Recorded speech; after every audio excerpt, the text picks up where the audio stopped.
friends. Welcome to the show.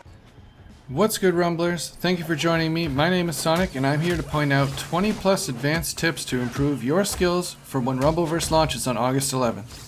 Now, most of these tips focus on lesser known game mechanics and not on how to outsmart your opponents, but they all provide an advantage in some way, and I guarantee you'll learn something here that's going to help you win matches. The game lets you buff up your arms, your core, and your legs, so this video is here to buff up that galaxy brain of yours.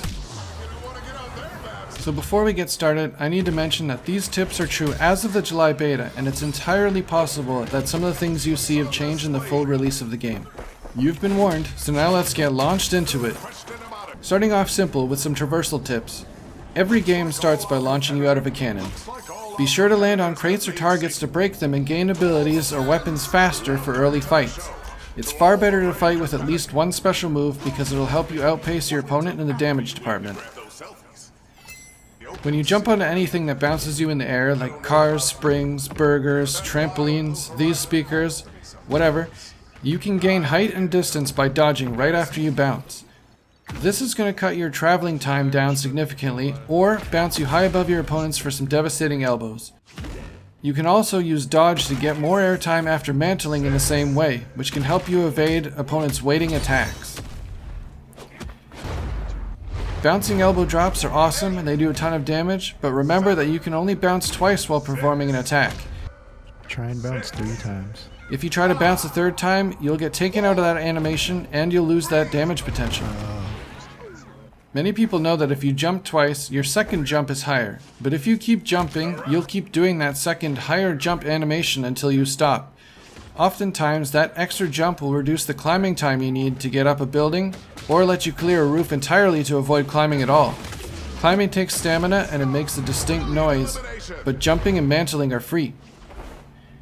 If you fall from a tall building, you'll squish down like a pancake and lose a lot of your stamina.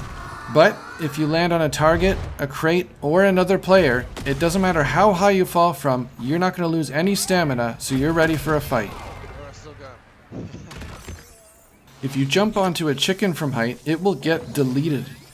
Admittedly, this might be a bug, but you could use it to deny resources from other players in a pinch. On the other hand, if you hit a target with enough power, the target will always generate a chicken for your efforts.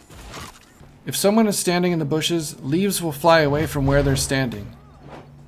It's a bit hard to spot at first, but if you keep your eye out, you can surprise them instead, or you can just avoid them completely. It's a little known fact that Capital City doesn't actually have any shrubbery, it only has ambushes.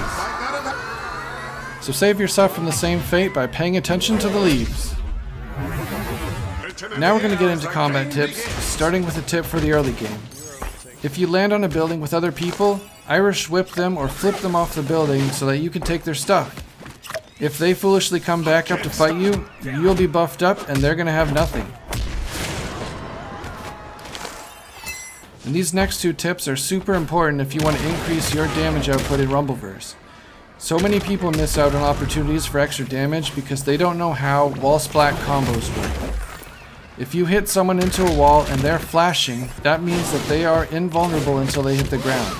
You can't hit them, you can't grab them, you can't do a special move, but you could still elbow drop them if your timing is good. One thing to remember is that if you do hit them with the elbow drop, you're trading positioning advantage for a bit of extra damage, so consider what is most important at the time. On the other hand, if you hit someone into a wall and they are not flashing, do not miss on the opportunity for a free follow-up attack. The opponent cannot block or dodge a special move, a slap chop combo, or even your super move. Keep your reflexes sharp and you'll deal hundreds more damage to your opponent. Plus it looks super cool and it's a lot of fun.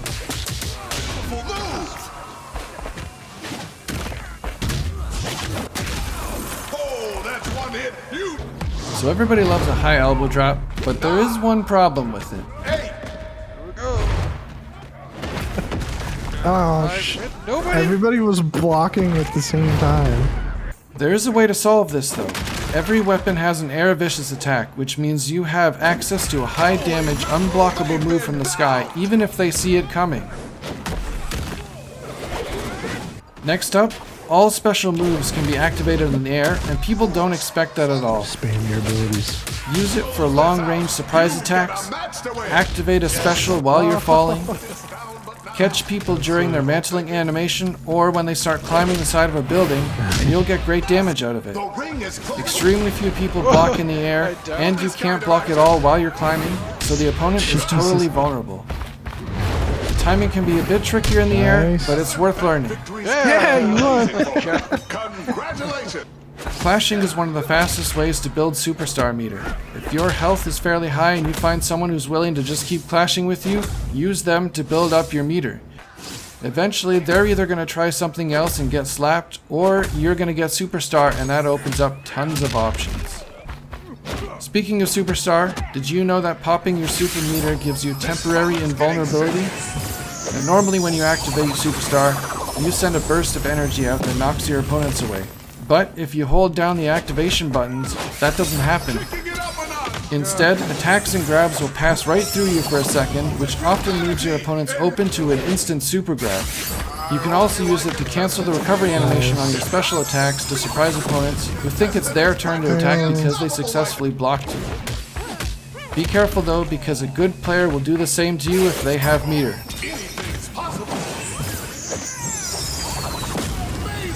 We have a new champion. Okay, so with these tips you've seen so far, you've opened up a can on your opponents in Capital City, but then they just turn and run away from your fight. Well, that's why you should always carry a weapon in your pockets.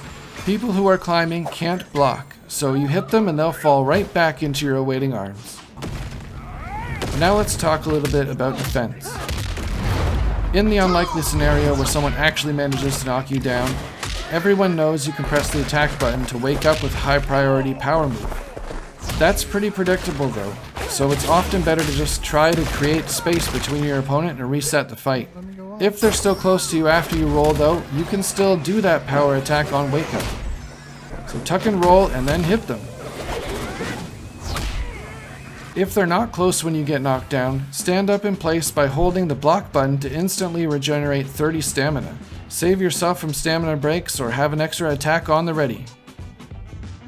In Rumbleverse, blocking isn't only useful for preventing damage either.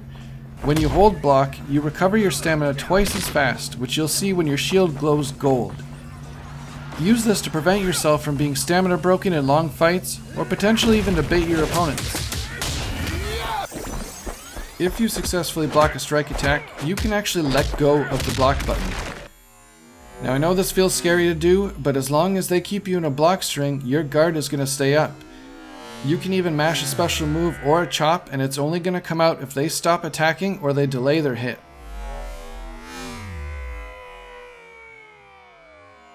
If your strike-based special move gets blocked or you miss it completely, you're not necessarily doomed to being punished.